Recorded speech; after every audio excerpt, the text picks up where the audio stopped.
Shalom Bapak Ibu, Saudara-saudari sekalian. Melalui video ini kita akan bahas tentang apa itu iman. Lebih spesifik lagi, apa itu iman Kristen.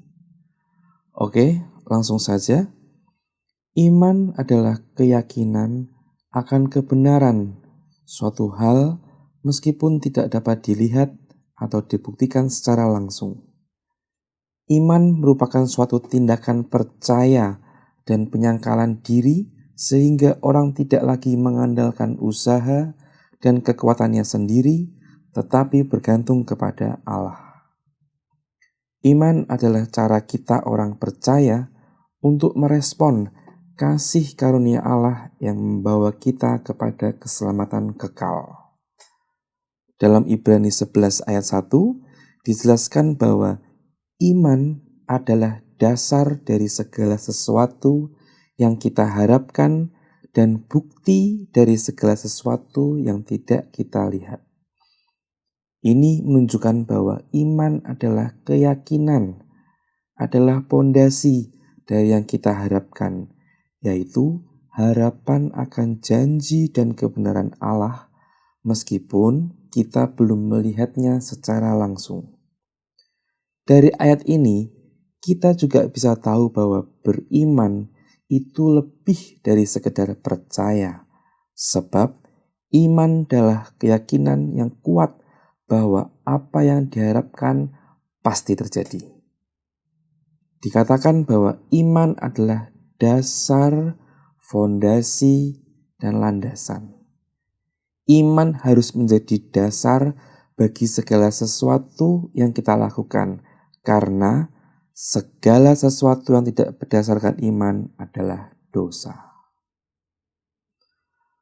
Berikut ada beberapa poin penting sebagai landasan iman kita. Yang pertama, Allah adalah pencipta langit dan bumi. Terdapat dalam tulisan awal Alkitab kita di dalam Kejadian 1 ayat 1. Pada mulanya Allah menciptakan langit dan bumi. Ayat ini adalah kalimat pertama dalam kitab Kejadian yang menunjukkan bahwa Allah adalah pencipta yang maha kuasa dan mampu menciptakan segala sesuatu hanya dengan firman-Nya. Hal ini mengingatkan kita bahwa kita sebagai manusia tidak bisa apa-apa tanpa campur tangannya. Dan segala yang kita miliki sebenarnya adalah kasih karunia dari Allah. Ini hal dasar yang menjadi prinsip utama dalam landasan iman kita. Kemudian yang berikutnya adalah kedatangan, pengorbanan, dan kebangkitan Yesus Kristus. Kita percaya bahwa Yesus Kristus adalah anak Allah yang menjadi manusia dan mati di kayu salib sebagai pengorbanan untuk dosa manusia, dan bahwa Ia akan bangkit dari kematian pada hari yang ketiga. Kemudian, keselamatan dapat kita peroleh oleh karena kasih karunia Allah yang kita sambut dengan iman. Rasul Paulus menekankan bahwa keselamatan diperoleh melalui iman kepada Kristus Yesus, bukan melalui perbuatan baik atau taat kepada hukum. Ini tertulis di dalam Efesus 2 ayat 8-9. Sebab karena kasih karunia kamu diselamatkan oleh iman. Itu bukan hasil usahamu, tetapi pemberian Allah. Itu bukan hasil perbuatanmu, jangan ada orang yang memegahkan diri. Yang berikutnya adalah kehidupan kekal. Kita percaya bahwa mereka yang menerima Yesus Kristus sebagai Tuhan dan Juru Selamat akan memiliki kehidupan kekal dan bersama dengan Tuhan sampai selama-lamanya. Yang berikutnya adalah firman Tuhan. Iman Kristen didasarkan pada ajaran dan kebenaran yang terdapat dalam Alkitab sebagai firman Tuhan yang diilhamkan dan tanpa kesalahan. Jadi, peran membaca firman ataupun mendengarkannya itu sangat esensial, sangat penting untuk pertumbuhan iman kita.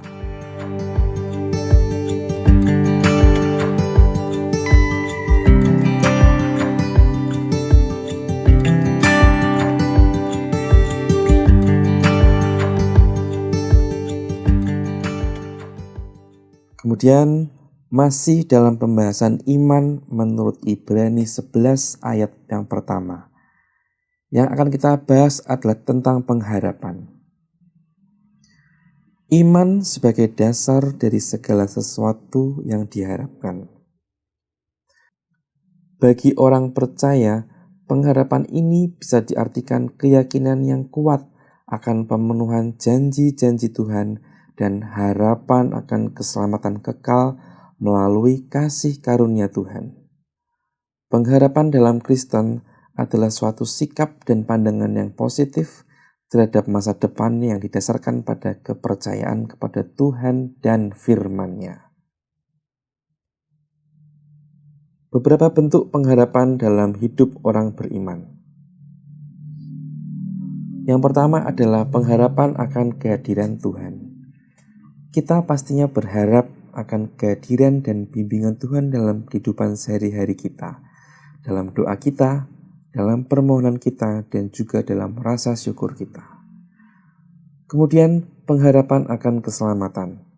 Kita memiliki pengharapan bahwa melalui kasih karunia dari Allah yang kita sambut dengan iman kepada Yesus Kristus akan membawa kita kepada keselamatan. Pengharapan akan kebangkitan. Kita berharap akan kebangkitan dan kehidupan yang baru setelah kematian, di mana kita akan hidup kekal bersama Tuhan sampai selama-lamanya.